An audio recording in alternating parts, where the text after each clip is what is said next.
I'm Kim Beasley, and I'm the host of Pamper My Business podcast, where you will learn tips, tools, and techniques that will give you the freedom to easily build your business brand online so that you can be seen and then sell to your target customers. I will be interviewing industry leaders and professionals who will share their knowledge and experience, which will help you brand your business online. Get ready to take notes and learn from Kim and her guests, because this is going to be a fun learning experience. What I like to do is I actually designate about 2 hours a week just to play. So during the week, I get, bookmarks and links and stuff that I've seen. Oh, shiny, ooh, whatever. And I just save them. And I just save them away. I don't look at them right then. And then I take that 2 hours and I go and I play. I'll sign up for a trial account, or I'll go read through their features list, or I'll just go and play around with it and see if it is actually, in fact, worth it to consider bringing into my business or consider bringing into a client's business, right? So then you're not kind of cutting yourself off from that, ooh, I want to go check it out. But at the same time, you're doing it in a way that it doesn't distract you from moving your business forward and actually seeing progress. Right. Wow. I like the fact that you said I set apart, and as business owners, we I think that's one of the ways we can tackle this shiny object issue that can draw us away from doing what we need to do. Set aside time and just push everything that you want to check out into that time frame. Mm-hmm. My time frame is like early mornings, especially on Monday or Tuesday morning. I get this one email from this one person who, and I know my project manager is going to laugh when I say this one person, every time I get her email, I open it up because it changes something in my business. Every time, she's introduced me to some really great resources, really great processes. Her name is Amy Potterfield. And she just blows me away every time. So I have to set aside that time to listen either to her podcast or to read the email or read the information she shares, because it impacts my business and helps me grow it. So I totally agree. Set aside time that you can invest back into your business so that you can grow it. And that's a really great segue into my next question. How have you grown your business? Well, the biggest growth that I've seen has been moving away from referral only business. So for years and years and years, it was all word of mouth. I didn't advertise. I barely had any social media presences for my business itself. It was all just personal, and I kept myself very small. It was great. I did enough business that I was always busy. I wasn't struggling. It was fine, but there was always something lacking. There was always those feast or famine months where I'd kind of, in hindsight, just start to reach out and frantically try and get leads and contact all these people trying to get work. And then it would all pile up at once. And it was always up and down, up and down. So once I started putting into place just simple growth systems, like I started promoting my website more, I started doing a lot more content marketing, and I started creating subscription opt-ins and lead magnets, things that would capture people's emails so that I could nurture them in a longer marketing/sales cycle, and just be able to stay on people's radar more often and not just poke up whenever I actually needed money. I totally I totally agree with that, because if people only hear from you when you're trying to sell them something, they're not going to really want to hear from you. They're going to unsubscribe. They're going to ignore. If you are providing them something that helps improve themselves, then I think that can not only help them grow, but it can also grow your business. It can help you cultivate loyal buyers or people who just tell other people about your business. Yes, it's great to grow word of mouth, and I like what you said about advertising. I had the same way I looked at things. And I realized in order to get past just my limited circle of friends to get the word out about my businesses, and yes, I did put an S on the end of businesses, I needed to be able to do some advertising, but it just couldn't be hit or miss advertising. It had to be targeted advertising. And then once I did the targeting advertising, I got into what I really love. I learned from Seth Godin, permission marketing. Just because I advertise to someone and they sign up for a list doesn't mean they want to hear about every single thing that I have. So I have to pretty much get their permission to share different things with them.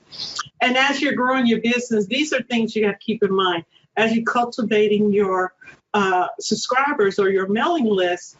Don't just bombard them with, okay, you need to buy this, you need to buy this. Send them encouragement. Let them know you're thinking about them. Ask for their feedback. Those are ways you can just grow your business as you groom your list. Ooh, okay, see, now that's a topic that I can just go on and on about. What do you feel? And I think this is this is a question that I feel we need to spend a lot of time on. What do you feel has been the keys to your success? And when I say keys, I'm not just talking about one key. I'm quite sure there are a lot of them. So feel free to expound as much as you want to, because this is, I feel, an important thing for people to learn from.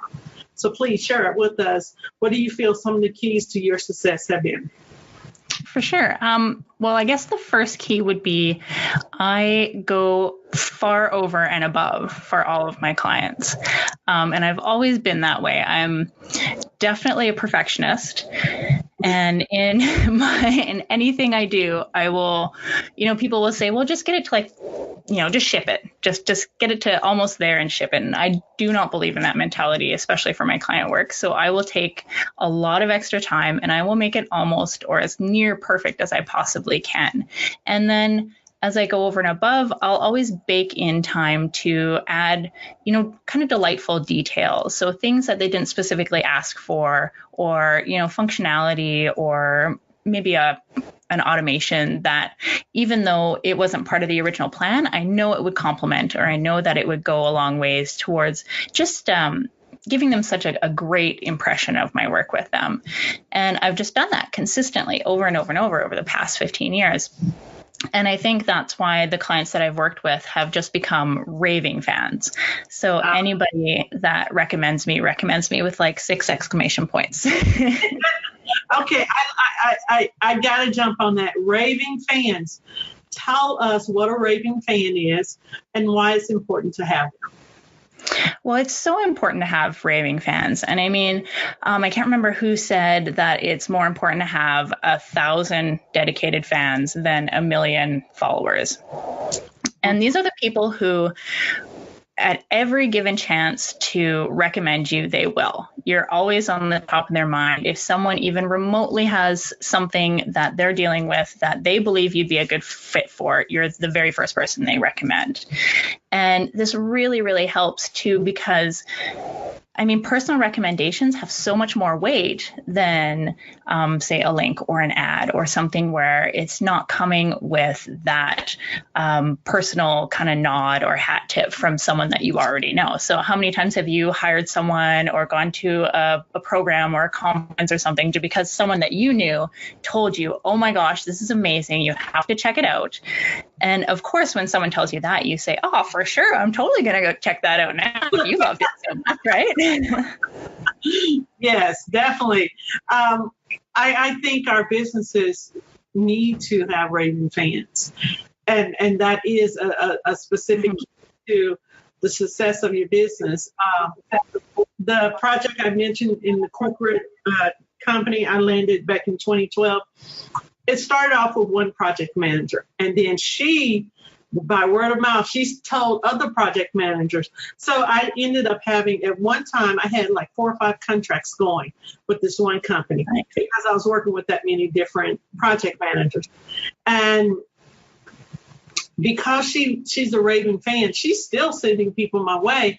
Here we are, we're into this contract 6 years.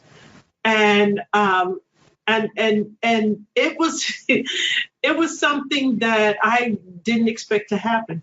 And I want to go back to LinkedIn, because as a business owner, if you're trying to reach other businesses, LinkedIn is where you need to have a presence. I know people are like, but it's not social media friendly.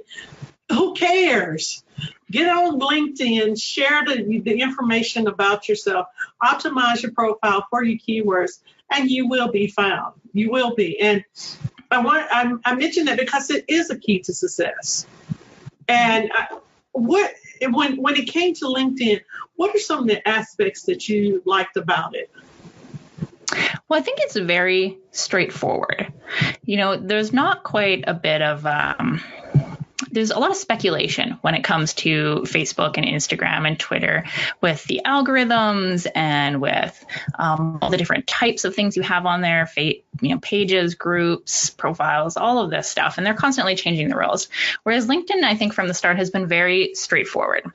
You make sure your profile is as optimized as possible. You make sure it's up to date, that it talks accurately about what you do and who you help. It shows a good cross-section of what you've worked on before, if you're like a project-based, like web development or graphic design, that kind of thing. Or it connects with, or it has testimonials and recommendations from past clients if you're doing coaching or consulting and stuff like that. But then I think the major thing about LinkedIn is that it's really easy to connect with other business people in a way that makes sense. You're not, people on there, they're connecting in order to make business connections, right? So it's not, hey, how you doing? You have such great, nice kid pictures, and I love your hair. And oh, by the way, do you want to buy my stuff? There's no kind of sneaky underhandedness to it because it's so very straightforward on that platform. One of the things that I think is really starting to grow on LinkedIn is groups. Have you ever used groups as part of your growth strategy? No, actually, that's one thing that I've never actually used on LinkedIn. I'm a member of a couple groups, but I've never actually created one or moderated one myself. So one of the things that I really, and this is not me doing a promo for LinkedIn, I'm not. It's just that I'm a B2B company, and I use either LinkedIn or Twitter and occasionally Instagram to reach my target audience. I have found that Facebook is it's a pay-to-play environment. Mm-hmm. I can reach more people on the other social media platforms, even if I do have more people who I'm connected to on Facebook. And that's sad to say, but it's the truth. And when you're growing your business, one of the things you have to think about is social media. How have you planned out your social media to create a strategy that supports your business growth? Mm-hmm. Well, you mentioned something that is incredibly important when you're dealing with social media, and that's knowing your target market. Yes. When you know who, like your ideal client, and I mean, when we get into target marketing and we talk about our ideal client, it's really easy to get caught up in the demographics. So things like age, male, female, how many kids they have at home, all of these facts, right? But really, I find creating a really robust ideal client avatar or persona, you really have to focus on the psychographics, which is things like, what do they like? What are they afraid of? What do they love? Because when you deal more with the psychographics, the demographics are a little bit less important, because you could have someone who absolutely loves hiking and loves the outdoors, and they could be a 45-year-old man or they could be a 25-year-old woman. Mm-hmm. But when you're speaking to the love of hiking, then that's more psychographic, and you're actually connecting with them a lot easier and more effectively when you're talking about psychographics. Okay. So when we're talking about, Before you keep that thought in mind, I want to pick out 2 words so that I can make sure that my listeners who don't understand what they are can get an understanding where we're coming from. What is an avatar? So an avatar would be when we create projects or marketing, we want to talk to one person, ideally. So what we do is we create either an avatar or a persona. So you boil it down into one person so that when you're writing your copy, when you're creating your design, when you're creating your project assets, you're talking to one person. And that makes it a lot easier because you're not trying to talk to everybody. Love it. And what are psychographics? I know what these words meant, but just in case someone's listening, like, huh? I want to make sure we give them something to grab onto and say, okay, I understand now. What are psychographics? Okay, so demographics are the more tangible things like age range, sex, gender. Well, those are the same things, sorry. Whether they have kids, whether they have married, how many cars they have, what house they own, kind of physical statistics are what we call demographics.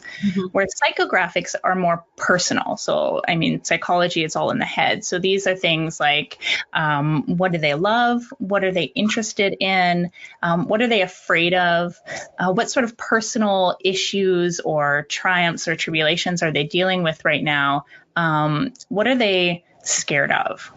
And when we're writing copy, we talk about pain points a lot, and that's helpful. But also, what do they love? What do they really want to be? What are their hopes? What are their dreams? What's their ideal version of themselves, right?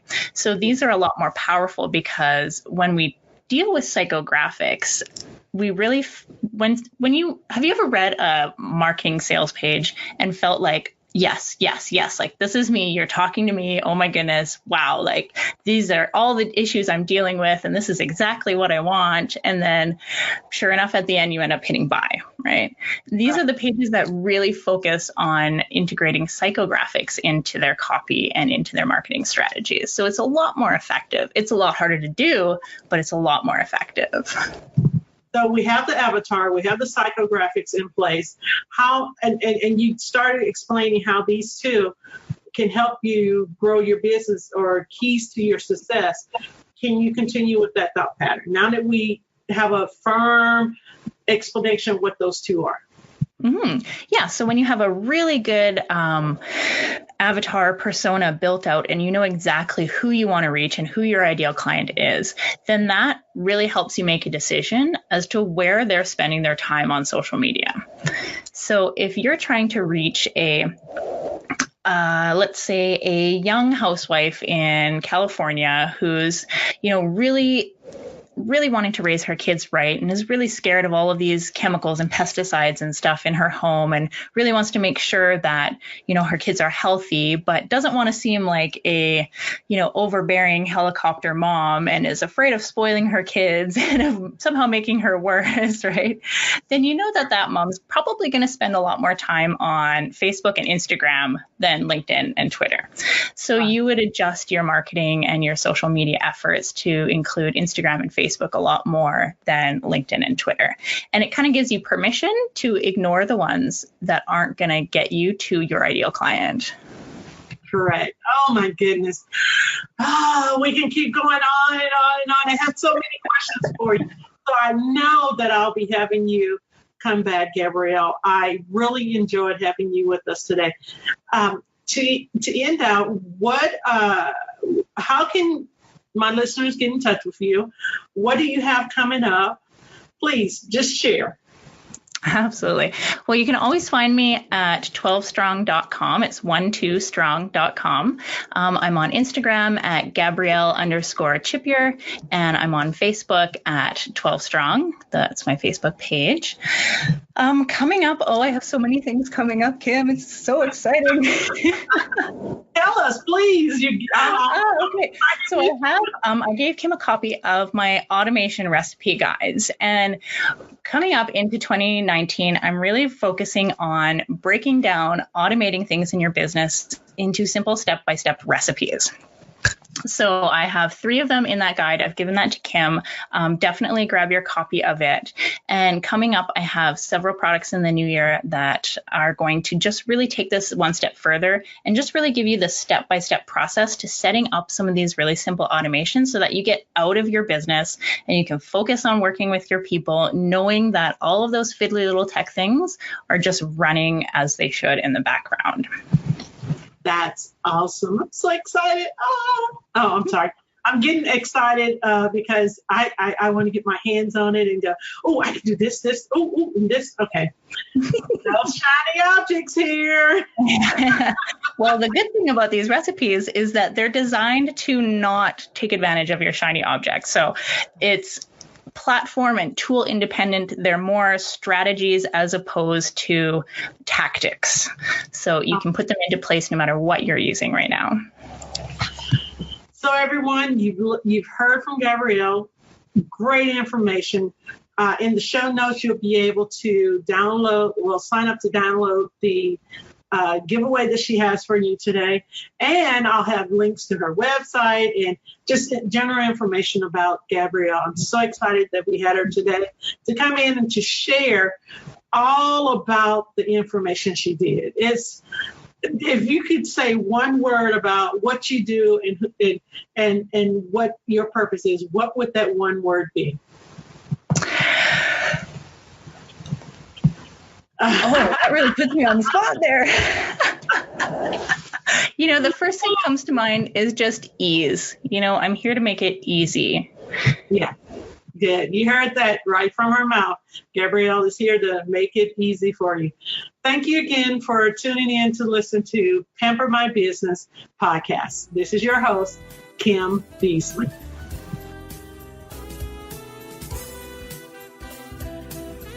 You have been listening to Pamper My Business podcast, and I am your host, Kim Beasley. Join the Pamper My Business community by visiting pampermybusiness.com, where you will find our free training along with our masterclass so that you can continue your learning journey about building your brand online.